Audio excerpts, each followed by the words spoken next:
Welcome back to the Really Easy History channel, everybody.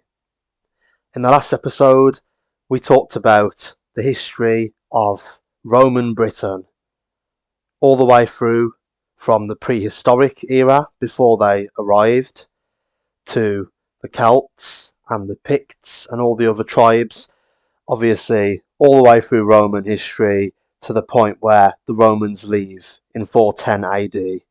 And that leads us to the period where the Anglo-Saxons arrived from Germany, modern day Germany. So we had the Angles and the Saxons and the Jutes that came from modern day Germany and Denmark. And these Germanic tribes settled the land and created lots of fractured kingdoms that would fight amongst each other for power, until eventually they would unify into the land that we now know as England. So before we go into all of the details, it is very important that we understand that Anglo-Saxon England was actually a fractured mess, and there weren't only Anglo-Saxon kingdoms, there were also Brittonic kingdoms, and they didn't like each other very much. There were also Welsh kingdoms to the west that were entirely separate in culture and language. There were also the Scottish kingdoms to the north. Well, I say Scottish kingdoms, there was only one, which was Alba once the Picts were defeated. And there was also another kingdom near that, and so on and so forth. There were Irish kingdoms. So it wasn't only Anglo-Saxon kingdoms. However, the Anglo-Saxons definitely ended up on top. Of course, another thing we are going to be talking about today is the Vikings, because the Norse and the Danish, or the Danes as they were known as back then, they of course came over to invade from Scandinavia as well. And this would cause a lot of conflict between those and the Anglo-Saxons. And overall, the different groups, they really didn't like each other. But they ended up blending cultures, essentially, and forming an English identity. Another thing to understand about the Anglo-Saxons is that not a whole heap of information is actually known, due to society ultimately going backwards after the end of Roman rule in the 5th century.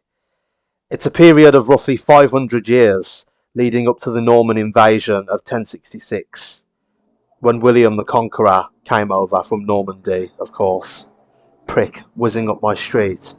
Yes, you have a big engine, big boy. Piss off.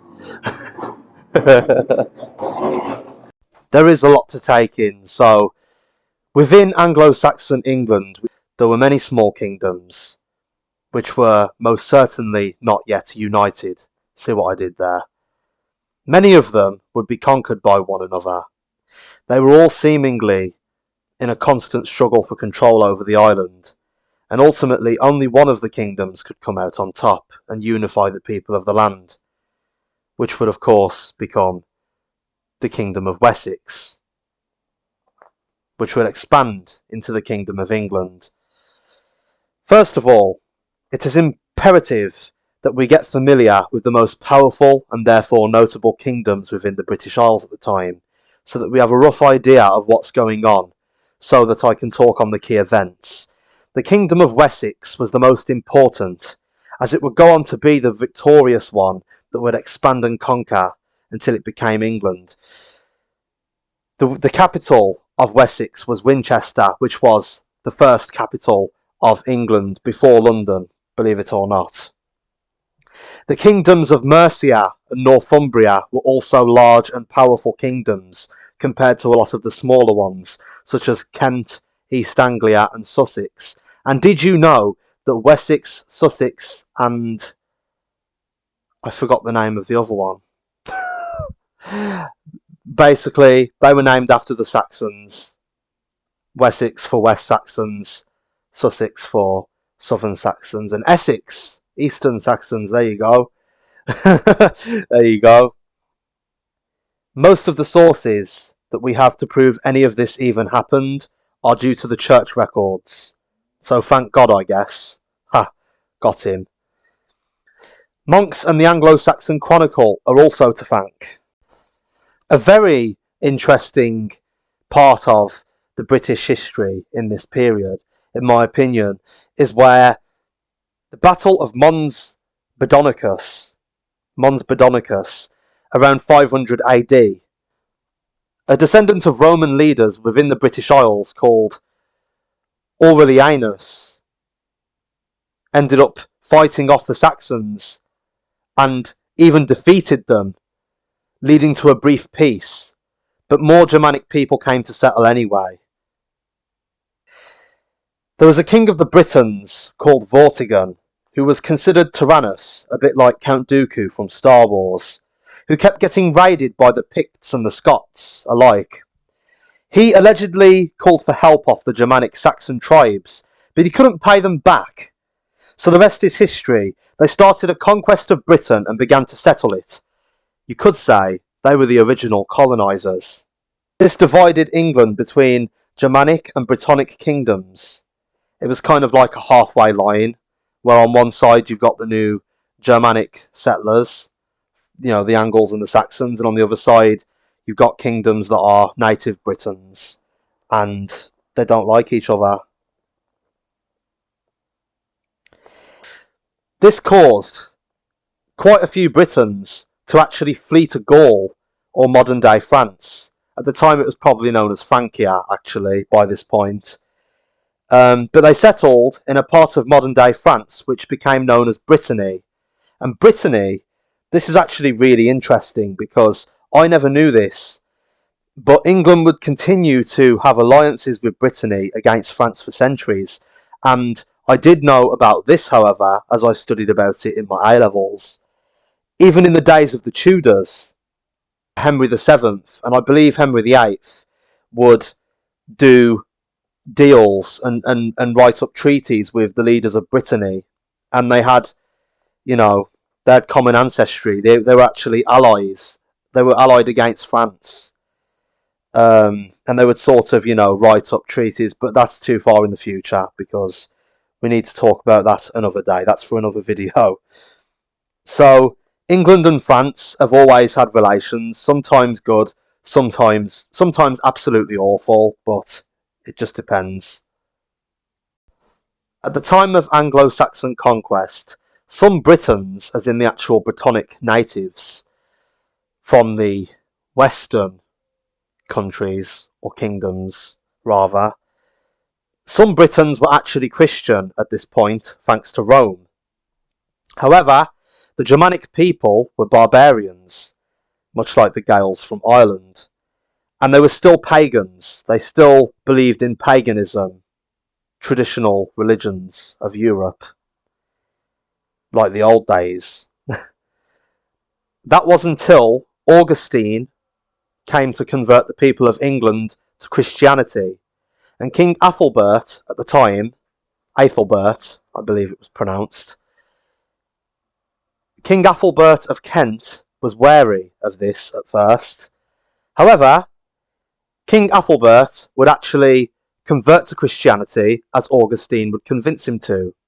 And one of the reasons he converted to Christianity, there were a couple of reasons, but one reason he did this was to gain access to literate men to help him run Kent. Another big potential reason for this is because his actual wife Bertha was a Frankish princess from the Frankish kingdom, and she was obviously a Christian due to this, as the Frankish kingdom used to be part of the Roman Empire as well. And this was probably the most likely influence, to be honest. However, regardless of the reasons, Augustine would become the first ever Archbishop of Canterbury, and till this day it is still one of the biggest titles in the Church of England. So this was a pretty monumental moment for Christianity within England, and just for English history in general, because this was where a lot of people within the British Isles would convert from paganism to Christianity, although quite a lot already did due to the Romans, as mentioned before. Ethelbert was also the overlord of Britain, meaning other kingdoms nearby also answered to him. He was essentially the King of Kings, a bit like Jesus, quite fitting really. He influenced other kings to convert to Christianity as well over the years, and England would become more and more Christian. Another reason why this is important is because monasteries would become the main centres of learning within England, all up and down the country, and they had a lot of wealthy patrons, such as nobles. They held lots of valuables unguarded, which became a very, very big problem, and the reason for this is in 793 AD, the Vikings conducted their first raid on Lindisfarne in Northumbria. Northumbria was important because it offered wealth and education, and York had the second archbishop. Mercia, on the other hand, in the centre of the country, in the heart of England, had room to expand, with a pagan king called Penda, and they would loot their neighbouring countries.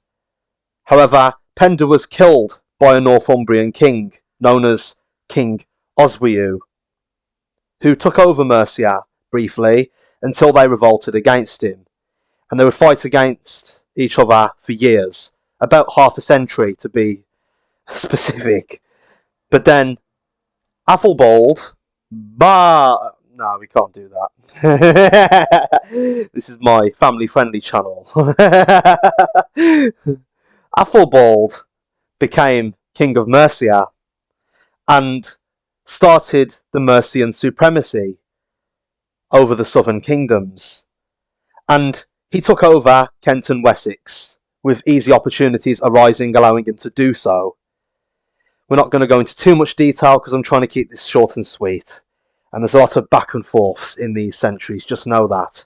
King Offa of Mercia had to regain dominance after losing it, and even introduced the penny, which is, again, another big milestone in English history, as we still use pennies until this day, although now, thanks to the cost of living crisis, they're essentially worthless, my friends. The Welsh kept raiding his land, so he created a dyke, which is essentially a large dugout hill he created to make it difficult for the Welsh to leave Wales, which I find pretty hilarious actually. He dug a big ditch to stop the Welsh from attacking him, and it worked magically. He dug that big of a hole, the Welsh were like, can't be bothered. It's actually pretty awesome. But yeah, Offa was a Christian. He even got an Archbishop of Lichfield very briefly, and he was inspired by the Franks to the south. He even got a letter of Charlemagne the Great, which is insane. But then what ended up happening to Offa was Mercia fell off, essentially, and Egbert's victory over them paved the way for the rise of Wessex. But Offa did get the East Anglian king beheaded before he popped his clogs, which is quite gangster. Sadly, his son died. At 825, the Battle of Ellendon was fought, where Wessex beat Mercia and then annexed other southern kingdoms like Kent. Offa was responsible for Egbert being exiled to the Frankish kingdom. However, Egbert was crowned in 802. Egbert sent the king of Mercia into exile and then invaded Northumbria and received submission of the king in 829. But by 830 they revolted. East Anglia was independent again. Kent was raided by the Vikings in 835, and he was defeated by the Danes in 836 as well. In 838, he did beat the Vikings, however. This is in reference to Egbert. In the coming decades, the Vikings attacked England much more frequently. The Vikings came from Denmark and Norway. The Vikings that came from Norway were known as Norse, and the Vikings that came from Denmark were known as the Danes, respectively. In the year 865 AD, the great heathen army attacked and landed in East Anglia. Many of them were used to raiding Francia prior to this. They also defeated Northumbria. King Athelred ran Wessex at the time and defeated the Danes. Then the Danes beat the Saxons. The Danes beat the Saxon forces in 871, and Athelred died with a similar name, Alfred the Great. And the reason why Alfred was chosen is because Athelred's son Athelwulf was a child. And of course, Alfred the Great is called Alfred the Great for a reason, because he did many great things. Alfred fought the Danes at the Battle of Edington, not to be mixed up with the shithole in Birmingham known as Erdington. But yes, Alfred fought the Danes at the Battle of Edington in 878 and won. Alfred reformed the army. He also divided England between the Vikings and Wessex, as he managed to briefly bring peace between the two factions of Anglo-Saxons and Vikings. He built more ships, of course improving the English navy, and he created fortified towns which were more difficult for the Vikings to raid, should they choose to, if they wanted to break the peace, as, of course, they were quite savage in certain ways. He even got the op leader, Guthrum, to convert and get baptised while making peace with the Danes. He was a good leader, to say the least. The English were getting better at preventing Viking raids under Alfred's reforms, and he also identified as the King of the Saxons, rather than just the King of Wessex. So he definitely represented his own people very well.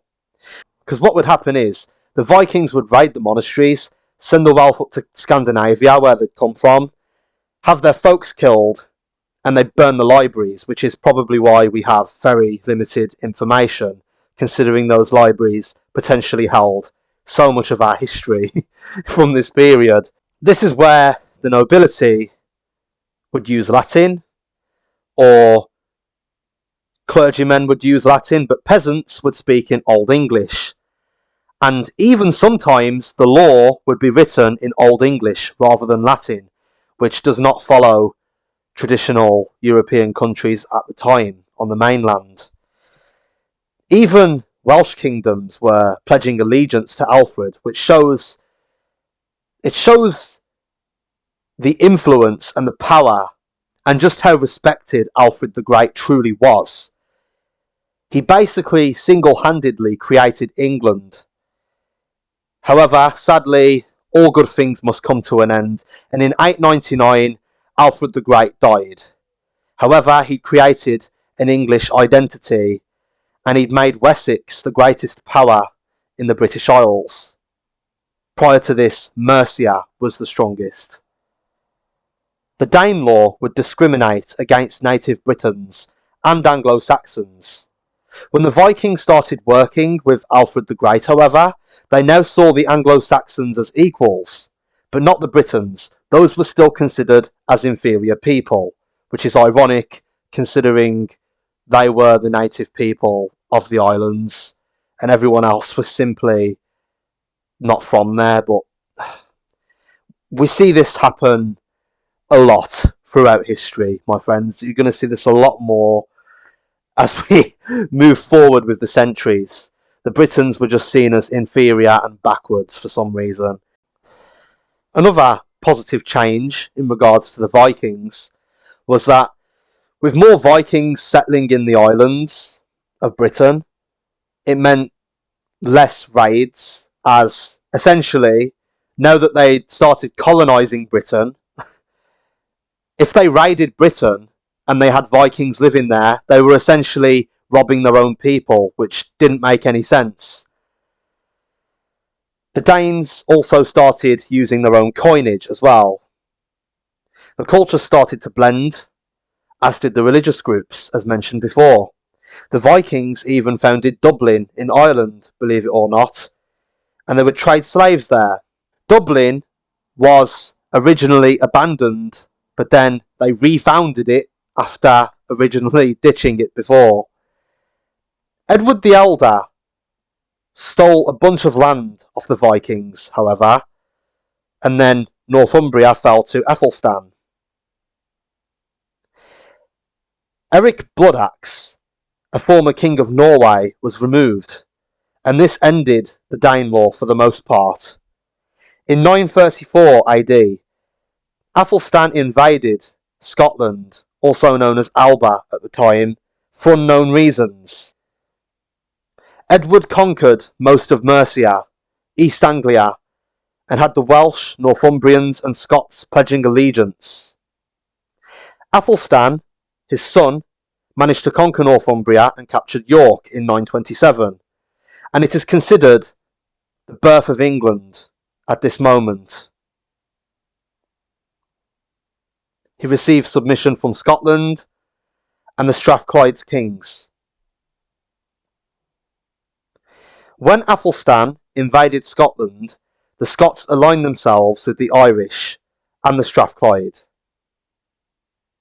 And at the Battle of Brunanburh, which was a very, very deadly battle, very, very bloody indeed, lots of bloodshed, it did see an English victory.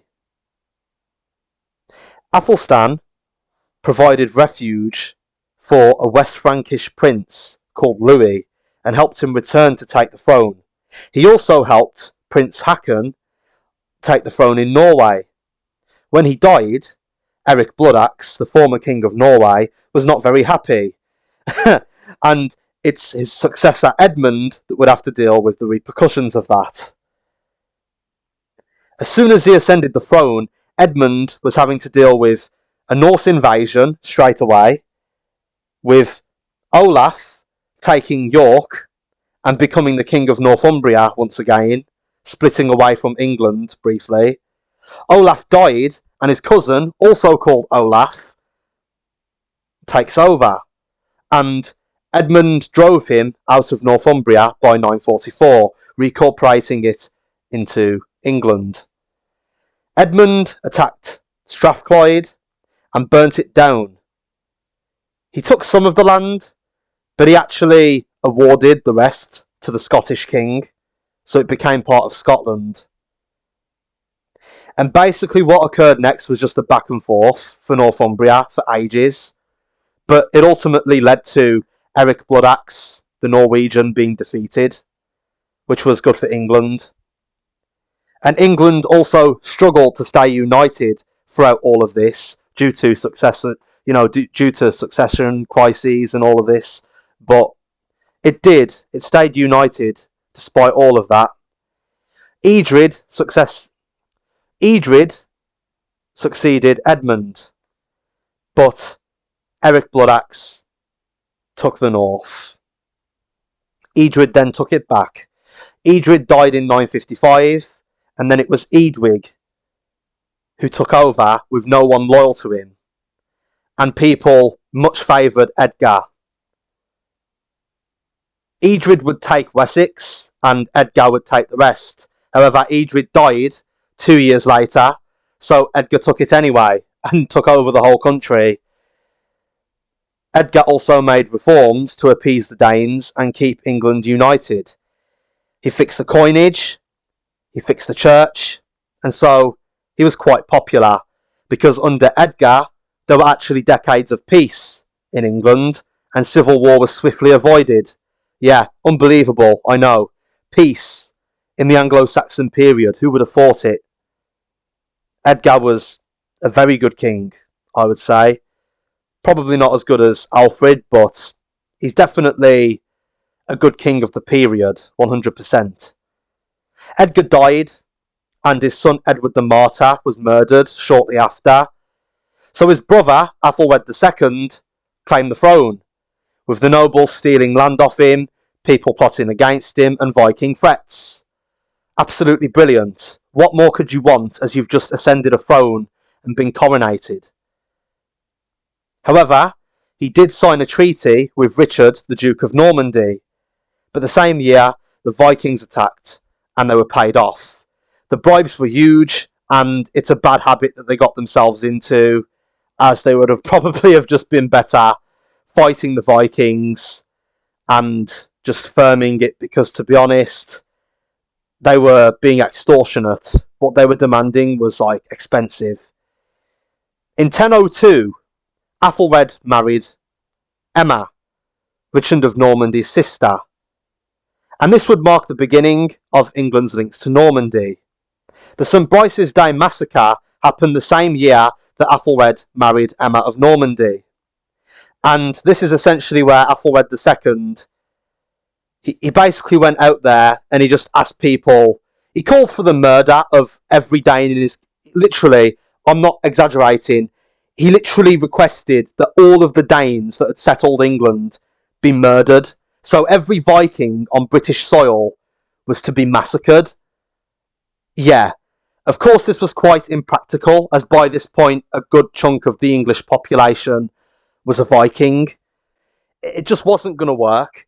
Terrible plan, but the bloodshed was horrific. So many people died due to this terrible, terrible decision of his. So many innocent people were slaughtered within his own kingdom. It's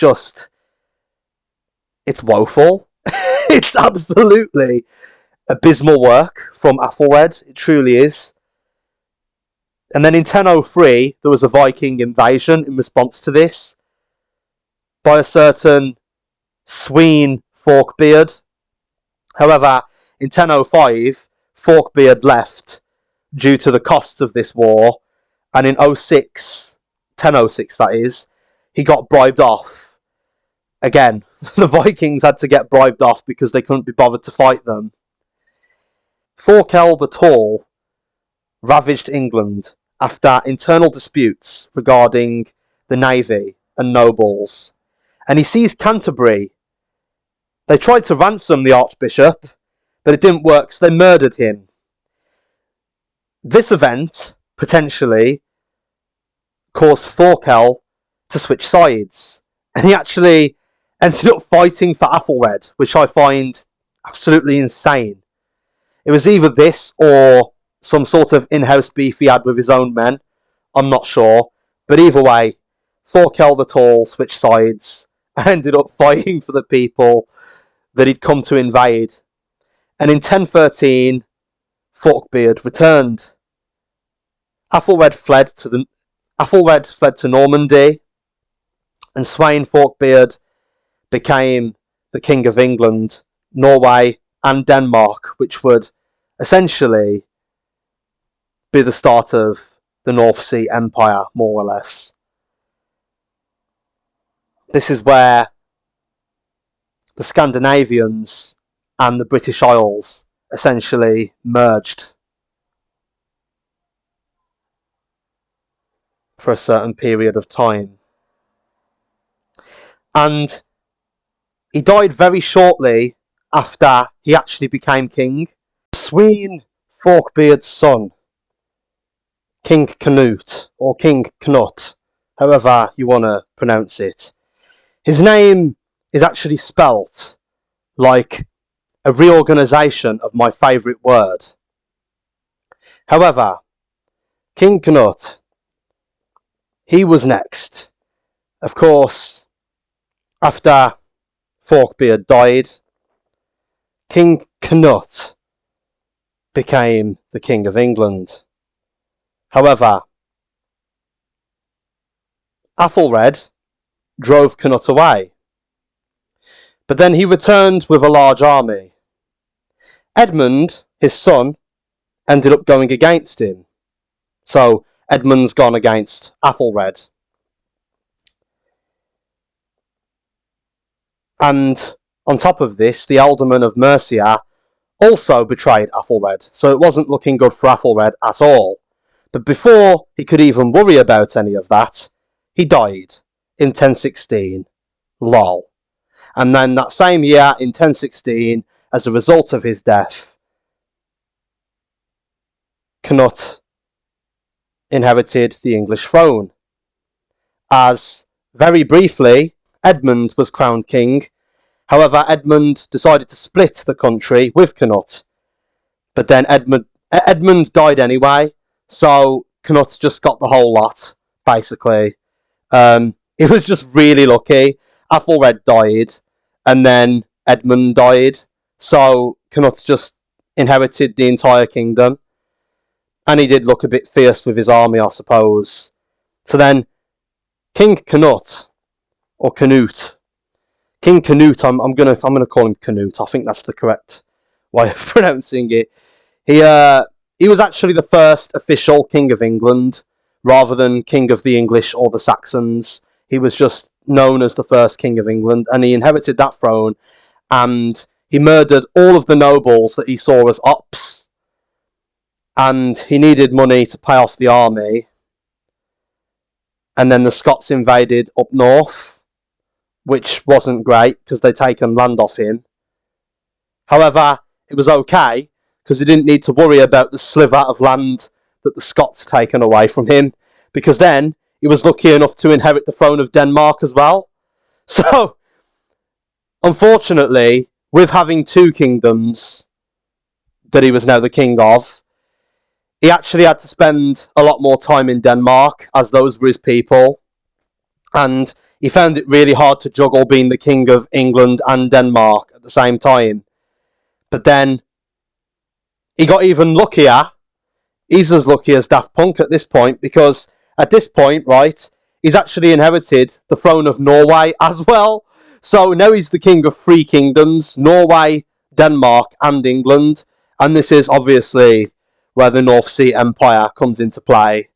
And yeah, he ruled over a good portion of Scandinavia and the British Isles. So he was quite a powerful man, shall we say, to say the least. And Canute actually offered England peace from Vikings. He also... And you know what, can I just say as well, that's very, very revolutionary. The fact that he could do that, because no other king of England up until this point, under the House of Wessex, or a Viking invader, none of them could actually protect England from the Viking raids. But considering he literally ruled over all of the Vikings, as well as the English, he literally could just tell them, look, play nice, those are my folks as well. You see them lot over there, like, they're folks, nem, you get me? Like, get along with them. So yeah, what a man. He married Emma of Normandy, who was a widow at this point, as her husband was a king that died before. I've actually forgotten which one. Just rewind, word to Craig David if you want to find out. But yes, essentially, he married Emma of Normandy, and he also had another wife called Elfgifu.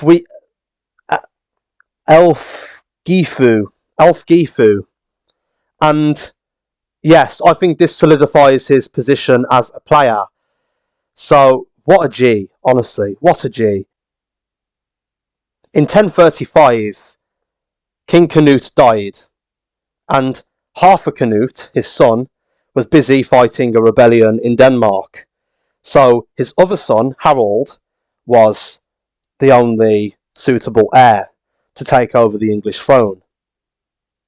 However, his two wives supported opposing sons as heirs, so this made things a little bit sticky in the British Isles once again. Ultimately, King Harold was coronated in 1037, but he had a very short reign, as he died in 1040, and he did naff all as a leader, to be honest. And Canute came to reign as a result of this, but then he died in 1042. So another short-lived, totally useless reign as a monarch. And this ended the House of Denmark and the North Sea Empire as a result. And therefore the House of Wessex was back, very briefly, as Edward came back from exile in Normandy, and this was Edward the Confessor. And Westminster Abbey was actually constructed in London under his rule, and the nobles in England didn't like Edward's choice for the Archbishop of Canterbury, And so they advised the Duke of Normandy, a certain fellow named William, to succeed him as King of England. And we know how this ends. 1066, Battle of Bosworth, and the Anglo-Saxons are finally over. From now on, we have the Normans. So that's all information for part 3. So yes, I hope you've enjoyed my video talking about Anglo-Saxon and Viking England. And yes, Anglo-Saxon and Viking Britain, I should say, because we've talked about everything. But yes, this has been a very, very fun video to make, actually. I've loved doing the research because it's been so much more interesting than the prehistoric stuff, and I've absolutely loved gathering everything for it and just editing it and recording it. It's been a blast. It's been quite funny, this one has. In fact, on a last note, one last note, it was only 100 years after the events of 1066, roughly, that we would start to see the 3 lions appear on the English flag. And this would also end up becoming the logo of the England football team centuries later. As, yes, it is coming home, and you can thank England for the fact that football exists and you're currently watching the FIFA World Cup 2026. And England play tomorrow, and I'm going to be in the pub sinking beers, millions of beers, watching the football. And you can thank it all on the fine country of England, because we invented it. Yes, my friends, it is coming home tomorrow. And it's coming home on the 19th of July. I'm going to look such a twat if we lose, because we often do. However, we always come back, and we always win the rest of things in life. And if Argentina want the Falklands back, they're not getting them, because it's England. And furthermore, you can thank Alfred the Great for all of this, as he is the creator of England. And I might even name my own son Alfred, if I should have a son. And if he ever asks me, Dad, why am I called Alf, like a bellend? I will tell him, son, you are named after one of the realest G's in England, and also Batman's butler, who, even though he moved over to America and betrayed us, he is an Englishman, just like you and I. And also, would America exist if it wasn't for England? No, it wouldn't. It would be part of the Spanish Empire. So, yeah, the United States as we know it started off as an English creation. Of course, not discrediting the Native Americans, just saying. But, you know, it's coming home, and England, I'm so proud to be English. Thank you for watching. Subscribe to the channel if you enjoyed this. And yeah, I'll see you all later. Dancing 3 lions on a shirt, jeweled with lace still gleaming. 30 years of hurt, 60 never stopped me dreaming.